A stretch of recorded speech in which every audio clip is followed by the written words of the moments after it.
Ladies and gentlemen, welcome back to the GoBeercats Podcast.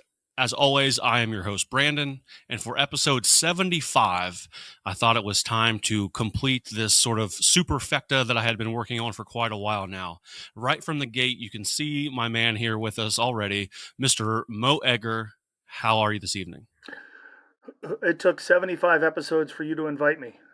Well, I heard from some other people in the media business. Let's Yeah. throw out the name Scott Springer. Oh, Let's hear. He said that you were a hard man to get a hold of.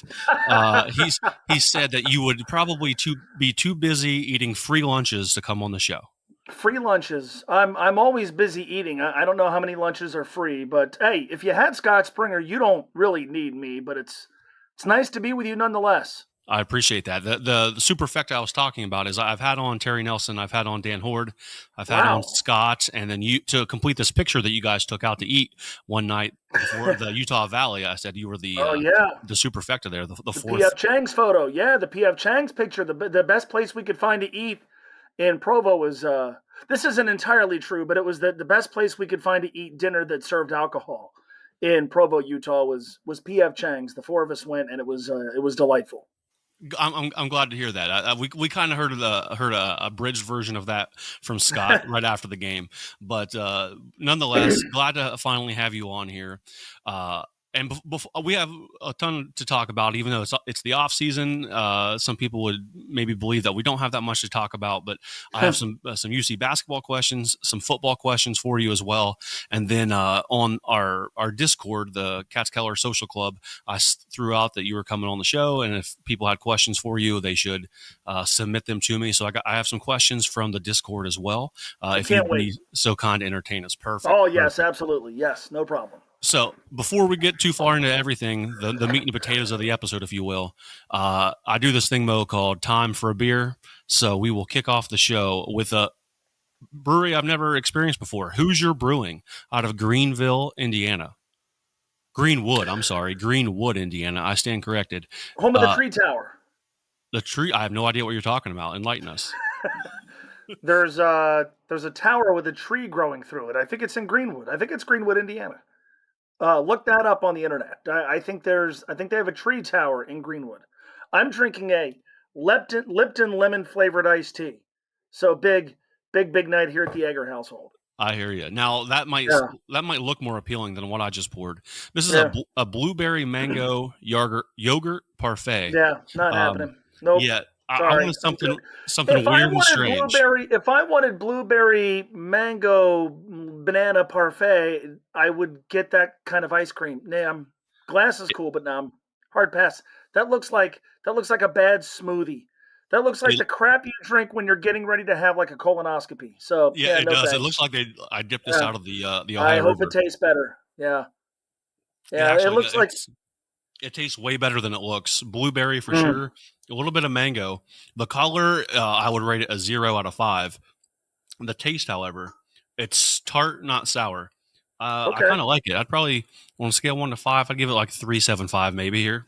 Okay, all right, very good. We'll sip on that. Likely more effective than my Lipton lemon flavored iced tea. That's true. Well, I mean, we're talking about beer, Mo. I know you do some different shows and different promotions through your show at different bars and places around town. Do you have a favorite brewery you go to on your off days, or places that you like around town the most? I don't get to as many as I used to. Having a child will do that to you, but God, my favorite one where I have found the beer to be most consistently good is Fretboard and Bad Tom Smith, and I use the two sort of exclusively because Bad Tom Smith has a very good bourbon that they also sell. And so I've kind of gotten into, when I go there, getting the bourbon. But I love, especially this time of year, a good cerveza. Their cerveza is very good. And the cerveza at Fretboard is very good. The cerveza at Rheingeist, which is called Morelos, is outstanding. But the two places that I have gone that I feel like consistently crank out the best and most consistent beers, I think are those two places. But I mean, it's the cool thing about living in this part of the country. You can find something you like. I like Brink too in College Hill.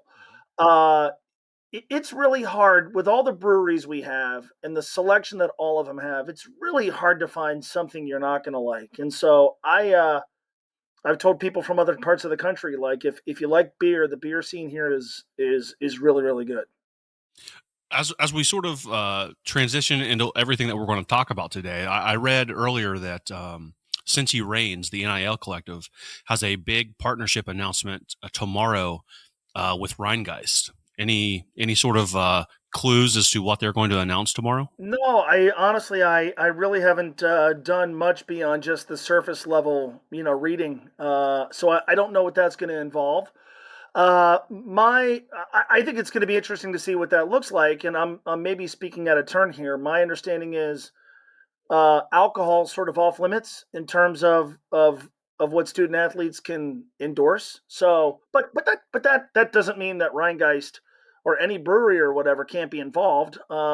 So I'm curious. Cincy Reigns thing seems to be really growing in terms of momentum, and that's a good thing. And you get a local company like that that has pretty deep pockets. I'm sure that can't help but be a good thing.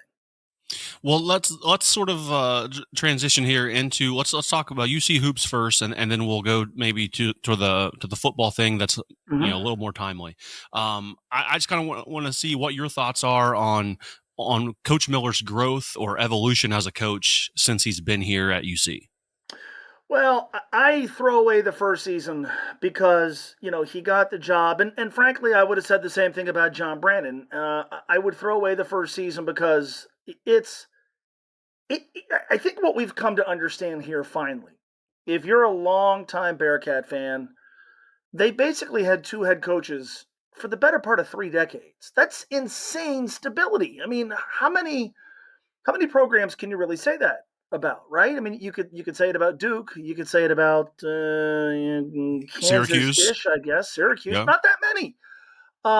And so I think what we've come to understand here is, oh yeah, this is what all those other schools were going through when they were constantly cycling through coaches. UC had Bob Huggins for 16 years, Mick Cronin for 13, Andy Kennedy there in the middle. It's basically two full-time head coaches for 3 decades. Continuity, stability.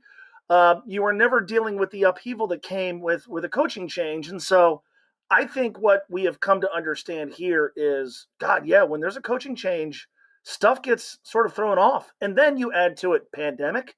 You add to it the timing. Mick Cronin left for UCLA weeks after UC season ended in 2019. John Brandon got the job, if I'm not mistaken, like April 14th, which is very late in the process. Had to cobble together a coaching staff, cobble together a roster. And then, you add to it the pandemic, and then you add to it just the new sudden climate that we're in. Then there's another coaching change and another coaching change that came late. Wes Miller got the job kind of at the same time in mid-April. And now you throw the transfer portal at him, and you throw a conference affiliation change, and you throw NIL at him.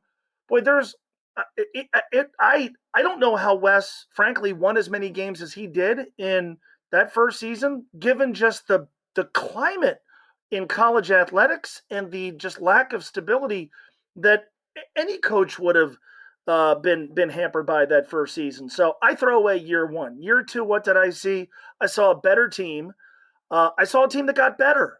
From what they were in November to what they were in March was, if not dramatically different, it was different. There were roster limitations. I don't think anybody would deny that. They didn't have enough athleticism. They didn't have enough offensive firepower. Defensively, boy, they have some guys who maybe left a little bit to be desired, but I'm not sure that was totally unexpected, just relative to what Wes, for lack of a better way of putting it, inherited. And that's not to say that he inherited bad players, because David DeJulius isn't a bad player, and Jeremiah Davenport's not a bad player. Victor Locken's certainly not a bad player. But, they say in college basketball, get old and stay old. It's hard to do that when you have two coaching changes in 2 years, and then you throw on top of it the transfer portal and NIL and everything. So I really tried to put everything that I saw on the floor this year in the proper context of, the first thing that has to happen is stability has to be achieved. I think that's starting to happen. Number two, they need to really, really tap into, some deep recruiting inroads. And I think at the high school level, they've certainly done that. They've swung big. They haven't gotten every player that we've been excited about them maybe getting, but they've gotten a few. And then hopefully they could have a good transfer portal haul. And I think all things being considered, maybe with the work still being done, CJ Frederick is a Big Ten and SEC player who scored double figures on a very good Iowa team. Seamus Lukosius, I know less about him than the other two players they've brought in the portal, but a Big East player who had a bigger role this past season for Butler.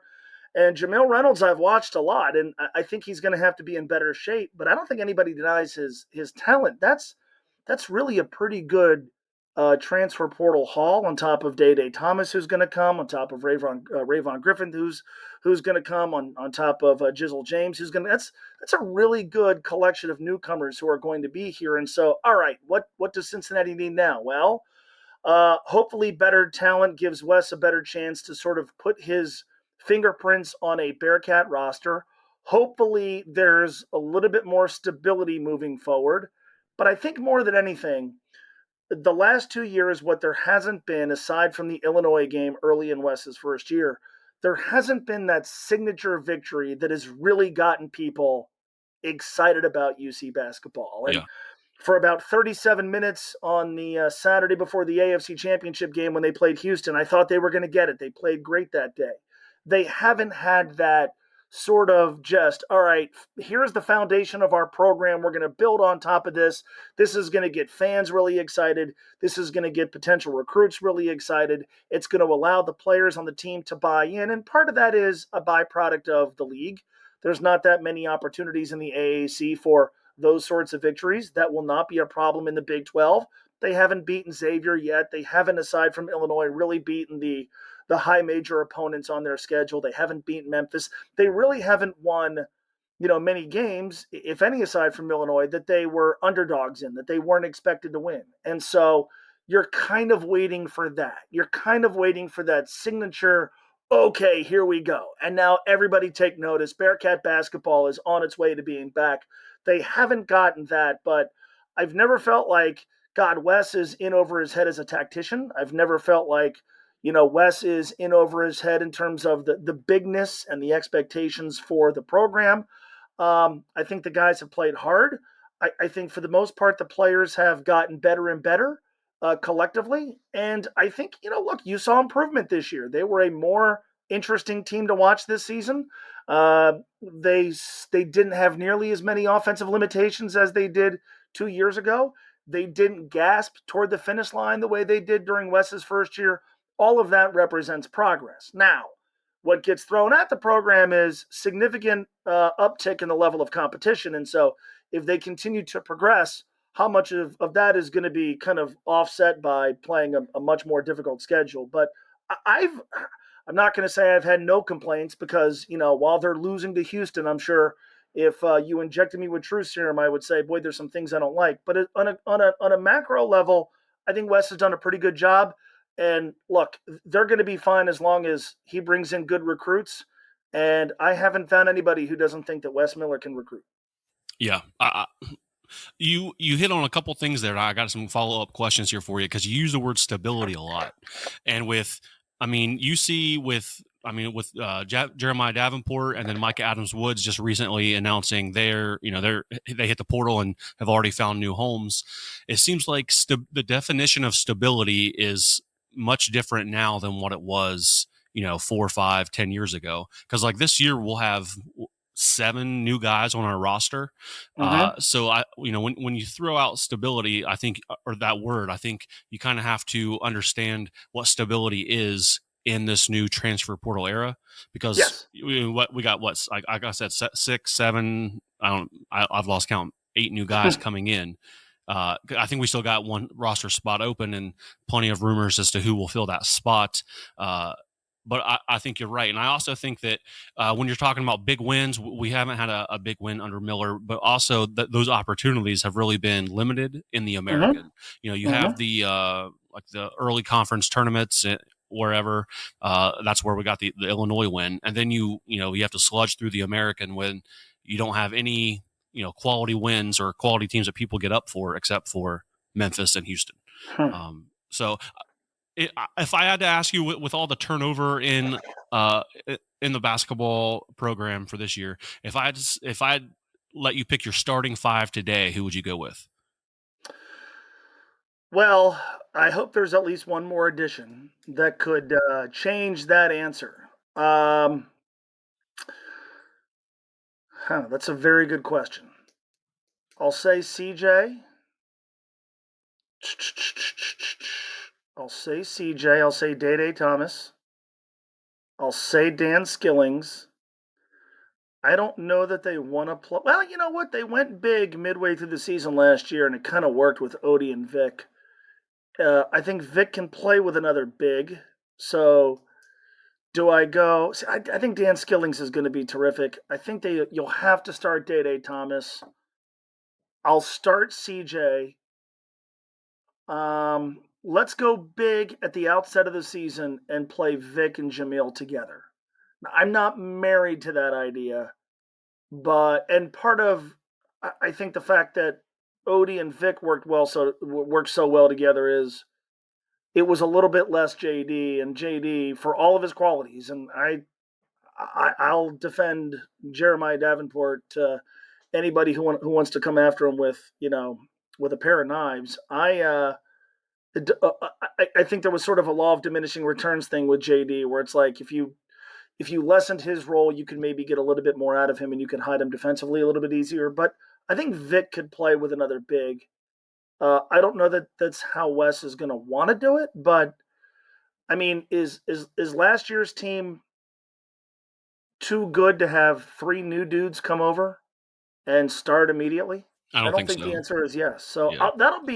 I'll start with that, but I'll admit that if I'm in charge of things, I really want to see how that works out when practice begins. And I mean, look, ideally they could play in more than one style this year, and they can go small, and we'll see how Lukosius maybe impacts that. But I'm a big CJ Frederick guy.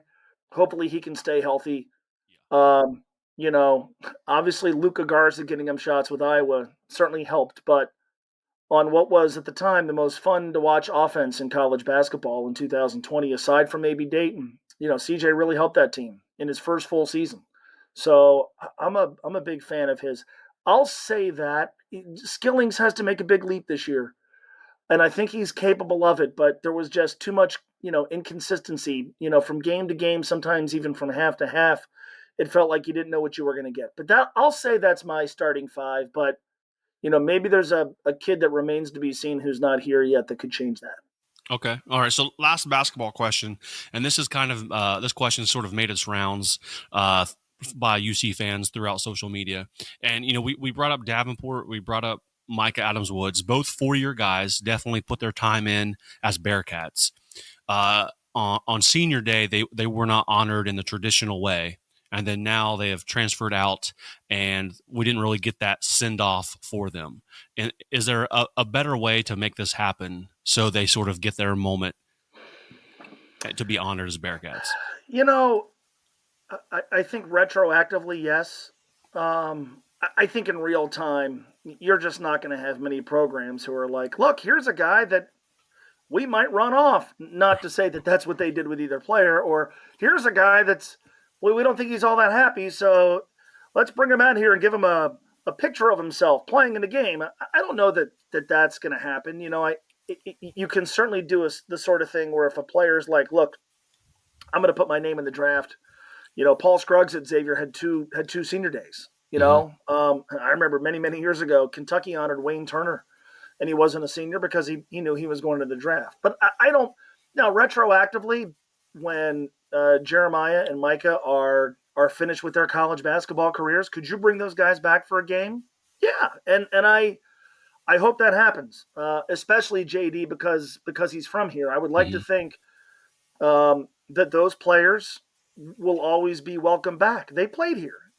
It's college basketball in many respects is like pro sports. If you know Todd Frazier played for the Reds when he went to go play for the Mets and for the Pirates and for the Yankees. When he came back, the crowd still gave him a really nice ovation. And guess what? Todd Frazier came back for opening day this year. He was welcomed back. Just because you go play somewhere else doesn't mean you're not welcome back into the fold. And so I don't know why that can't happen. And then, if you want to do something formally and, hey, JD is back, or you know what, last year Jeremiah Davenport finished his college basketball career, or Micah Adams Woods finished his college basketball career, but they started as Bearcats, they played here for a while, and so here they are. I don't think anybody reasonable, I don't know that anybody would have a major issue with that. But in real time, I just don't think you're going to have many schools that are like, look, well, we don't know if this guy is going to come back, so here he is. And then I just don't think that's going to happen too often. I like the idea of bringing him back. That's not something I've seen too many people bring up. So I like that. Hopefully they can figure something out. AJ Green left the Bengals, and then he was representing them at the draft. Like, you make your mark, you go do your thing, you come back. Those are two players. Do I wish Jeremiah Davenport wouldn't shoot it with the same frequency that he did? Sure. Those are two players that, you always say you want, good dudes who represent the school well and play hard and care, and those guys did. And I said this on Twitter. I think the majority of people looked at Jeremiah Davenport and said, good UC career. Is he an all-time great? No, but good UC career. Played hard. I saw some of the abuse that people were aiming at him, and I said, if I were a player looking to come to Cincinnati, I would say, well, wait a minute, that's how some fans treat their own. In Jeremiah Davenport, is that really a place that I want to go? But I was probably speaking to a very loud and kind of very stupid minority. I think we understand the reality of how college sports works. These guys have a chance to go somewhere else. Go somewhere else. To me, it doesn't diminish what they accomplished, and what they accomplished means they can always be welcome back. So let's transition to football here now, Mo. We spent a decent amount of time on basketball there. Just to get things kicked off here, just what are your impressions so far of Satterfield? Heck of a guy. I mean, I was lucky enough to do a live interview with him moments after his introductory press conference, and I could have sat there for 20 minutes and probably talked about a bunch of non-football stuff. And so, what I had heard from folks in Louisville was very personable, down-to-earth guy. You're really going to enjoy talking to him. But then, okay, can he coach? I don't know. Here's what I do know. It certainly feels like in a very short amount of time, they've done some really good recruiting work. Now, again, a coaching change is never easy. Luke Fickell won 4 games his first year. And if you look at that first season, he was probably 4 plays away from finishing 1-11. Butch Jones, say what you want about Butch. I wasn't the biggest Butch fan, but he had 2 really good seasons. His first year, he went 4-8. And that was coming off an undefeated season. So, that first season, a lot of times it's not easy. And then you add to it, they're moving to a better league too. So I think the expectations will be and should be tempered, but I do think the Big 12 did them a favor. There's no Texas, no TCU. There's a lot of coin flip games. They get Oklahoma here. And so, all right, what do we make of those coin flip games? Do they beat Baylor? Do they beat Iowa State? Do they beat Oklahoma State, Kansas? A lot of those games that right now I think you're really having a hard time saying either way, one team or the other is going to win. It's going to be fascinating to me to see if they can win games 17-10 in the Big 12, because that's what they're going to try to do, right? They're going to try to play ball control, win it with their defensive front, and not turn it over. That formula is maybe not as reliable in this era of college football than 20 years ago. And then you add to it the way the game is played in the Big 12, we're going to find out. But on a sort of a large macro level, it feels like every day from people who I read or follow who are really in tune with recruiting, it feels like the Bearcats are, they've generated a lot of momentum. Where you haven't really felt it is locally. And that's interesting. And that's not a criticism. You can find great football players everywhere. But on the heels of what Luke Fickell did with all of the Cincinnati area kids, I think you're being fair if you go, you know what? Isn't it just easier to get guys from Cincinnati to stay in Cincinnati and then win in the Big 12? And we'll see if over the course of the next couple of years that's the case. But in the area where it matters the most, these guys now, you've got to re-recruit your kids who can hit the portal. You've got to cobble together a recruiting class very, very quickly. And then you've got to get started almost immediately on the next year. It feels like this coaching staff has done a pretty admirable job of doing that, and that's encouraging. So, a lot of great points there. You're talking about coin flip games. DraftKings has the Bearcats win total at 4.5. What do you think? What do you think?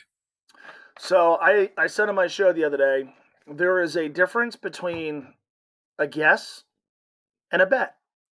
So my guess is they finish with 5 or 6 wins. I wouldn't bet on that. There are too many coin flip games, including probably Pittsburgh on the road. So to go over 4.5, they're going to have to win 5. So you assume they win the FBS game, EKU. Or, I'm sorry, the FCS game. You assume they beat Miami. Okay, there's 10. They got to find 4 out of the 10. Can they go 4 and 6 in the other 10? I don't know how you bet yes. Tons of unknowns. Are we buying into Emory Jones? Formula that, let's be honest, the way the sport is played in the Big 12 kind of flies in the face of what their formula is supposed to be. Are they going to be able to come back and beat teams when they're built to win games 17-13? Coin flip games come down to, a play or two in the fourth quarter. That is a hard stay away for me.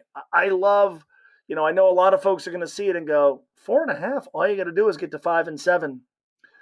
You're going to have to definitively tell me the games they're going to win. The last couple of years, we could do this exercise. I remember last year saying boy, if they beat Arkansas, tell me who they're going to be underdogs against, right?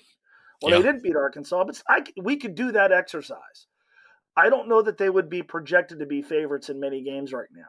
And so if they're not going to be favored in 5 of their 12 games, that's a stay away from me. Or if you're making me make a wager, I think the safe money is on the under. Look, it's hard when there's a coaching change. It's harder when there's a coaching change in the transfer portal. It's even more difficult when there's a coaching change and you're changing leagues and moving to a better one. So I like a lot of what I'm hearing about the coaching staff and from the coaching staff. But there's a difference between a pick and a wager. A wager to me is I'm wagering an amount of money that matters. I want to win this bet. Do I trust this team with all its unknowns to win this bet? Right now, I don't think the answer is yes. By the way, that could change by the time we get to August and have a better sense. I mean, rosters aren't even finished yet. So, and by the way, everything I had heard about Emory Jones was in practice leading up to the spring game, total disaster. And then I went to the spring game and he played fine. I thought so too. Yeah, so we'll see. But again, you're making me make a wager. I don't know that I'm wagering over 4.5. Okay. All right. So let me ask you this. If I'm going to make you take another wager, if I give you Texas and TCU or the field, which one are you taking to win the Big 12? That's a good question. That is a good question.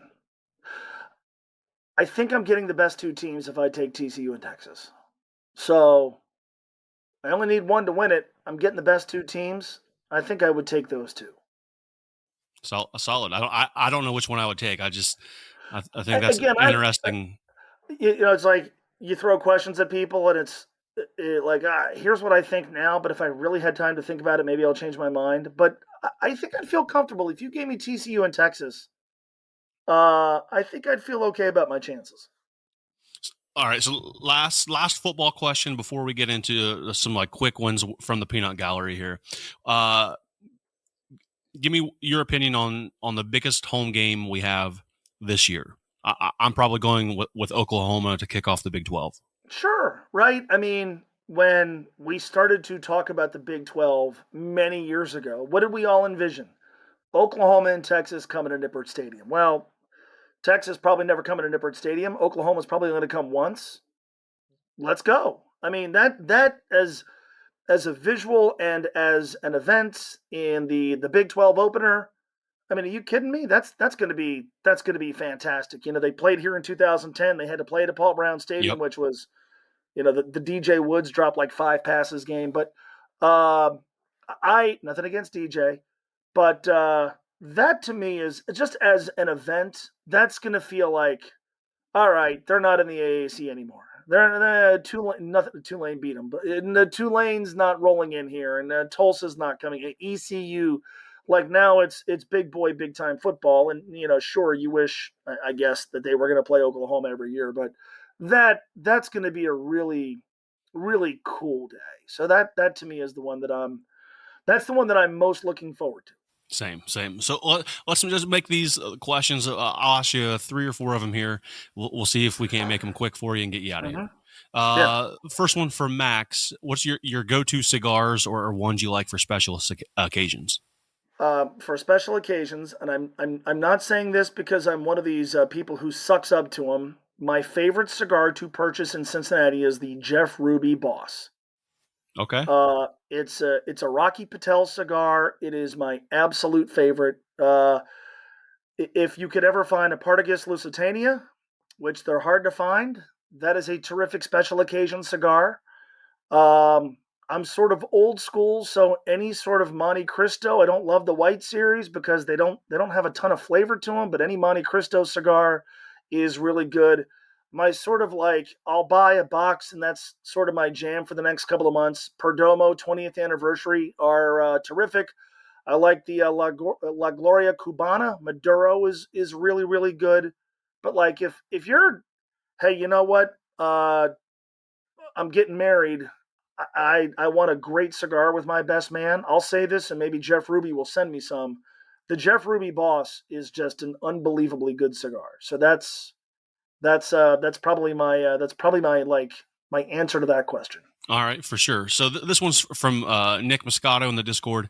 If you could add one sport that the Big 12 has but UC does not, what would it be? Does the Big 12 have women's softball? Yes. Yeah, I want women's softball. Yeah. Like that It's looks really big. yeah.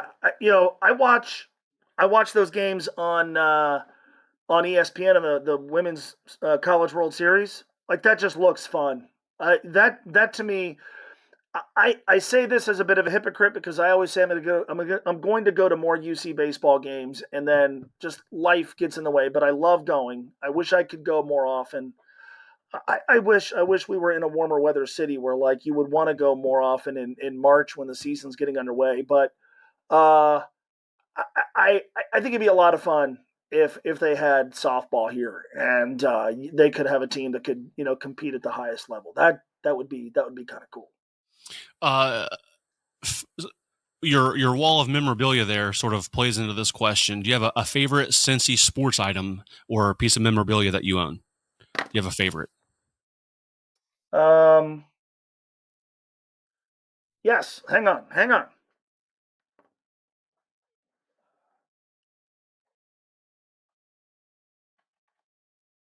All right. So I just got these. So this is my new favorite. This is a program from the last ever game in the history of the Cincinnati Royals. And what I like about this is it has the updated game notes, and there's a note here from the press guy, Bill Miller, acknowledging that this is it. We're done. I'm sorry to see this come to an end. We will miss you, but we will always be rooting for you. And this guy was not going to follow the team. He was not going to be following the team to Kansas City. So this is current because I love Royal stuff. In fact, if I can get the camera, if you look, pardon my daughter's slide, Sure. but over there in the corner, next to the left of the game used Cedric McGowan jersey, and how many of those do you have? Is an advertisement for Royals basketball on 700 WLW. It's got the two announcers. It's got the team picture with Oscar Robertson in it, the full schedule. That ended up being a very sort of rare find that I've been looking for something like that for years. And a woman by the name of Callie at the Sports Gallery It ended up in her store, and she charged me. I ended up having to give her a kidney. Uh, so I love royal stuff. So there's also a picture over here of Dan Hoard and I smoking cigars in front of Touchdown Jesus after we beat Notre Dame. That That nice was pretty touch. cool. I like Yeah, that. yeah. My wife got that framed for me. So that I am. But yeah, there's some okay stuff, I guess. I don't know. The background when I post this, it is sure to draw attention. So I thank you for sharing that. Two questions here for you left, and then I'll get you out of here.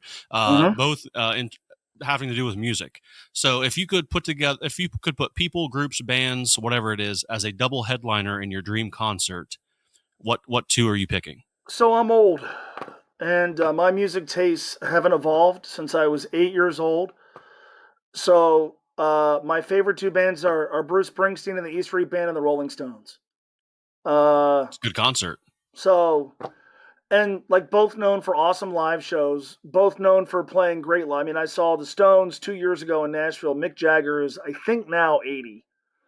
They had just lost Charlie Watts, the drummer, a few weeks prior. Those are my favorite two bands. And again, like I know I'm at some like my wife is always on me. Like at some point, you have to like find artists who are have made music in the 21st century. And I like she crushes me for this.